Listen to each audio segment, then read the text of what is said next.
Hello everyone, and welcome to your nuts and bolts for February 10th. There are a lot of things to talk to you about. You can push pause and look at this list if you wish, or you can just keep on going and I'm going to plow through each one.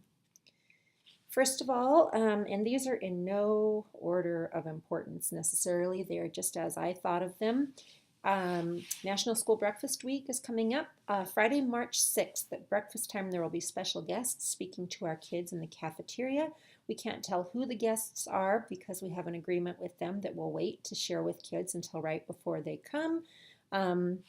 So listen and watch for more information. That should not impact you at all unless you want to come down and listen to our special guests speak as well.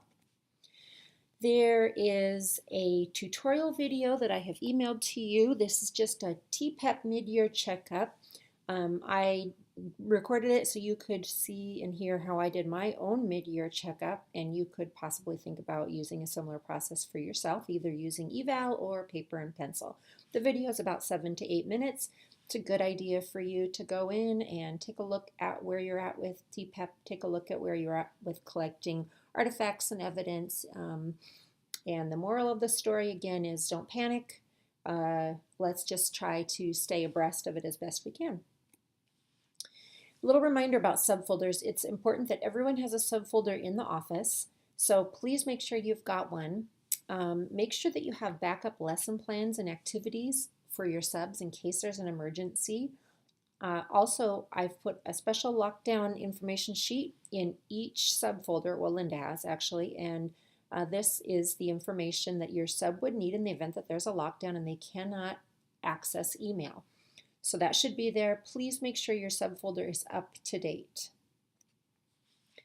Little reminder about classroom data collection. Remember, the purpose of this is to help us get more accurate discipline data. This is for you to record discipline that could be considered worthy of office referral, but it wasn't for whatever reason. And here's how you do it. You're just going to click on the behavior data link, and I have emailed this to you along with this PowerPoint. And this is what it looks like. Jen has already sent this to you. If you have not started doing this, here it is. Please start doing this on a weekly basis so that we are familiar with what's happening in class. It is not getting referred to the office. Again, remember, this is for us to track more accurate data because we know you don't send everything to the office that could be sent. There are a couple of changes to our Help for Billy meetings due to a conflict with the district meeting on the 6th. We have rescheduled both of those meetings, and these are for the last 3 chapters in the book, by the way. March 3rd has been rescheduled to March 17th from 3:30 to 4:30 p.m. and March 6th has been rescheduled for March 20th from 8 to 9 a.m. And these are still Tuesdays. March 17th is a Tuesday, March 20th is a Friday, just like the 3rd and the 6th. Will you please do me a big favor and let me know, and Mike too, when you're taking a sick leave day, taking a personal leave day, or stepping out of the building for whatever reason. This is just so I can keep a pulse on who's in the building and when. And remember, you don't have to tell me why you're taking a personal leave day unless you want to. Just let me know when you are going to take one, if you could please, and give me as much notice as possible. And this is just helpful for me, also helpful for planning and thinking about which kiddos might need more support. So again, via email, let me know, let Mike know, CC Linda please when you're going to take a sick leave day, when you're going to take a personal leave day, or if you're stepping out of the building. Appreciate that. Also, would you please remember to share your written communication, any written communication to parents with me. Electronic was really helpful because I like to go paperless when possible, but paper's fine too. So if you're sending something out, just please send it off to me too. And then this way, if I have any parent communication or parent questions, then I have something to fall back on. Also, will your team please start using our collaboration notes? This is a document that you got last year, or the I believe leadership team formulated this last year. And I will send a new version of this to everyone when I can get a hold of that Word document. And I know that this is a little bit clunky. Some of you have said that you don't prefer to use this because it feels a little clunky and you don't necessarily use or hit all of these points every time. But Nevertheless, will you please fill in the ones that you are hitting, and then this way there's some,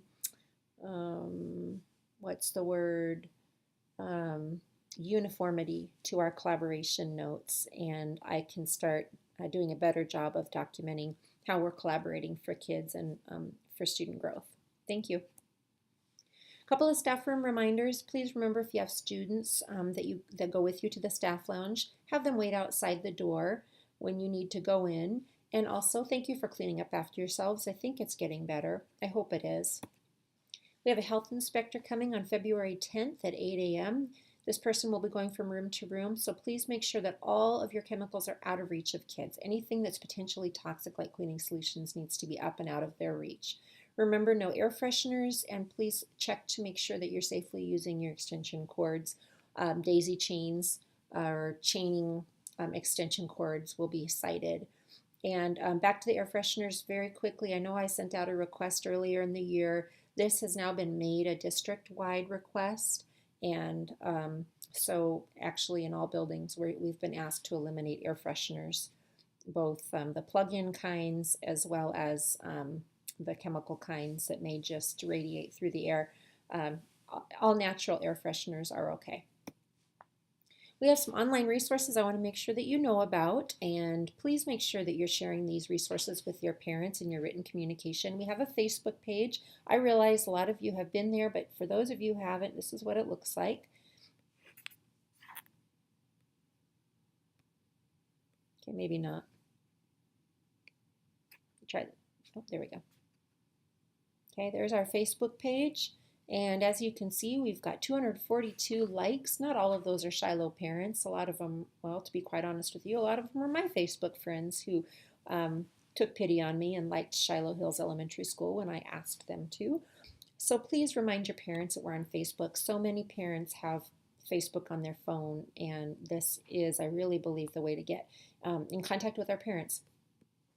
Also, we have a website, and there are lots of new resources on our website thanks to Stan. I want to show you what these resources look like, and I'd like it if you would just remind your parents that they're there, because these are really helpful, I think. If you go to our school, down there at the very bottom, there's a link called Curriculum and Instruction. And under Curriculum and Instruction, we have, at this point, 3 different categories. There's English and Language Arts resources, there's just plain general information, and then there are math resources. And I want to call your attention to one particular thing in our math resources. There are some great homework resources for Engage New York.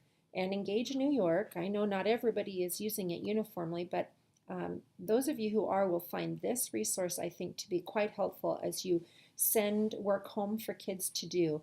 This resource has not only student work samples, but also videos that parents and kids can watch to help them understand a little bit better what the schoolwork or student work should look like.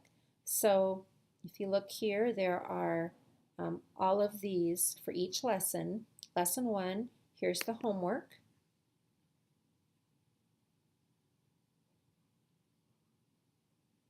Okay, and here are the videos that you can watch as well, and the videos explain to parents and to students what models are being taught.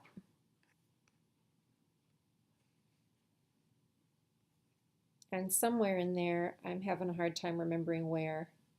I believe if you go back, it might be there somewhere, maybe not. There is student work as well. So go back or go to your computer and play around with this when you have an opportunity. I really think this is a fantastic resource, and I think your parents will probably appreciate it, or many of them will. Here's an update on our copy costs. You've seen all these numbers except for our December numbers before. December is lowest, which makes sense. It was only half a month. But unfortunately, we weren't number 1 in December. We were 3rd. Midway and Meadow Ridge beat us. But we'll be back up to number 1. If you're curious about what your own personal numbers are, just ask me. I've got everybody's copy numbers. Remember, it is much cheaper to copy to the copy center than it is to copy to the pod copiers. Please use Copy Center whenever you can. Now, the last few slides are spring dates, and I'm just going to name the elephant in the room, and that is that there are a lot of dates of meetings.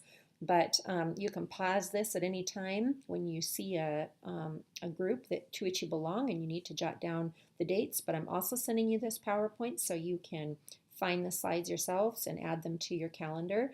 Leadership team, Believe, Achieve, Inspire team. Here are our staff meeting times.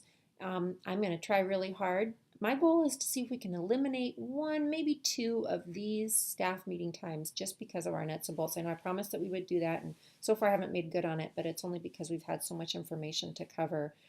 Our safety committee meetings, we only have one more of those. We have behavior leadership team meetings, and remember the BLT team is just to hold the date. So we'll cancel if no children are on the agenda, but please make sure you mark your calendar if you are on the BLT so that you can be available if we need you. We do have one coming up on Wednesday, February 4th. There is a student on the docket for Wednesday, February 4th. Here are check-in, check-out data team meetings. These teams, or this team meets at 8:30.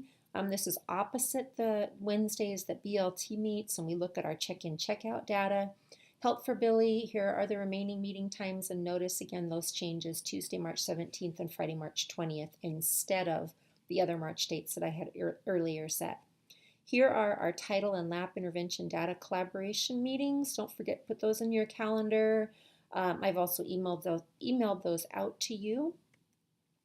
We have some PTSO events coming up. Thursday, February 5th is McTeacher Night. We have March 6th as Bingo Night. We also have a fun run coming up and a carnival coming up. The dates for those are not set. They could very easily be on the same day. We'll see.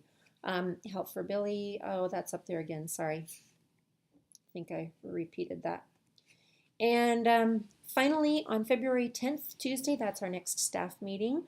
We have a special guest, and that is why you're having all of these nuts and bolts right now.